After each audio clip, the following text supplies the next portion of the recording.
Grapevine Faith Football is on the air. Steve Anthony alongside Jack Wharton. Jack will be joining me here momentarily.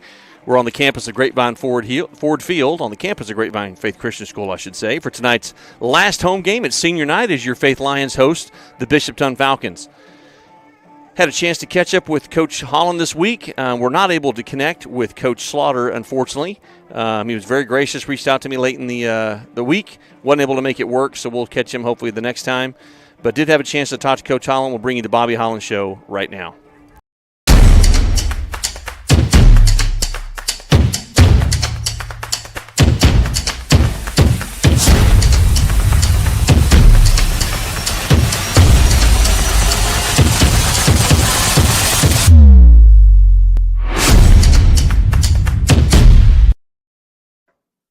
It's time for our last regular season installment of the Bobby Holland Show. And, Coach, we'll talk about a tough loss last week to a very solid Legacy Christian team. But, as always, we appreciate the time. You bet. Well, we're here in the cafeteria at Grapevine Faith Christian School where the team just finished their weekly Breakfast of Champions and just had a really great word of encouragement from Coach Holland to the seniors. And we'll talk about senior night. But after 2 wins in a row, the Lions took one on the chin last week, a tough 45-14 loss on the road to the Eagles of Legacy Christian Academy. What were some of your takeaways from that game? Well, big credit to Legacy. They're a really good football team, really well coached. They had a good plan. They executed really well. There were things that we did well, but ultimately we didn't perform as well as I think we can. And I feel like I didn't have the team prepared as well as they should have been for that game, so we're hoping to get that corrected this week and bounce back. Well, I know there's some things that you guys really hadn't planned for. They normally run a 3-man defensive front. They brought an extra linebacker in, had a 4-man defensive front, which you guys hadn't practiced or seen, so that was unexpected.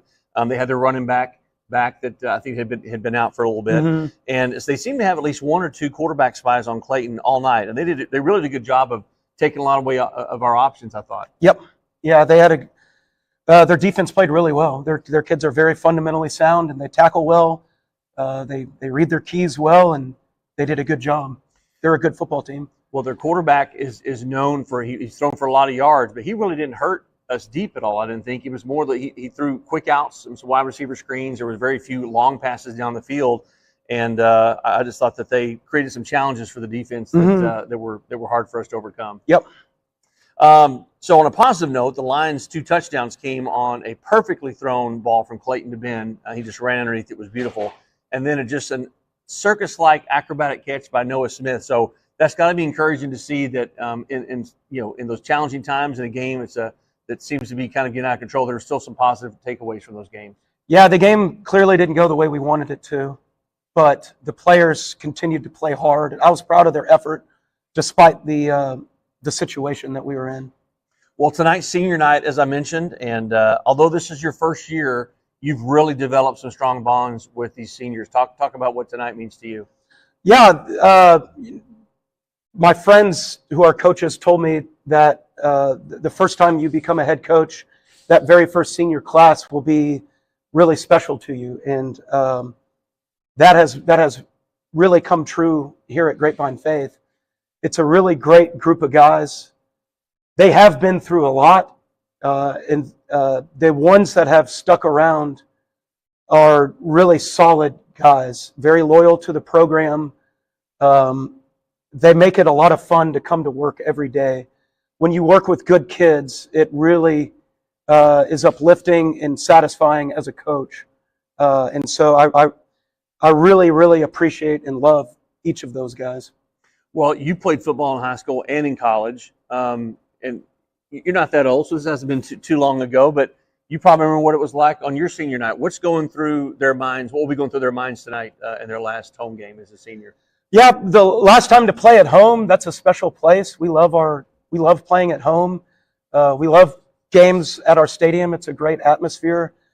And then I think it gives them a chance to pause and look back over the last 4 years, or for some of them, the last 6 years, and look back to when they first became football players and how much fun it was, and it's a chance for them. Lucy Hunt is the daughter of Clay and Jenny Hunt. Lucy has attended Grapevine Faith for 9 years. She has been a student athletic trainer for Faith's varsity football team for 1 year. Lucy is also the NHS treasurer and played 3 years of volleyball. Verse is Philippians 4:6-7. Hayden Job is the son of Byron and Suzanne Job. Hayden has attended Grapevine Faith for 8 years. He has been a 2-year letterman on Faith's varsity football team as an offensive lineman and defensive end. Hayden is also a member of the Faith track program, golf program, and esports. His future plans include studying accounting at the University of Mississippi. Hayden's favorite scripture verse is Proverbs 3:5-6, and Hayden would like to thank his parents for always motivating him to try harder and be better. Max Martin is the son of Chris and Jennifer Martin. Max has attended Grapevine Faith for 4 years. He has been a 2-year letterman on Faith's varsity football team as an offensive and defensive lineman. Max is also a member of NHS and Student Congress. His future plans include studying professional flight at Auburn University. Max's favorite scripture verse is Proverbs 9. Sebecki is the son of Matt and Regina Sebecki. Clayton has attended Grapevine Faith for 8 years. He has been a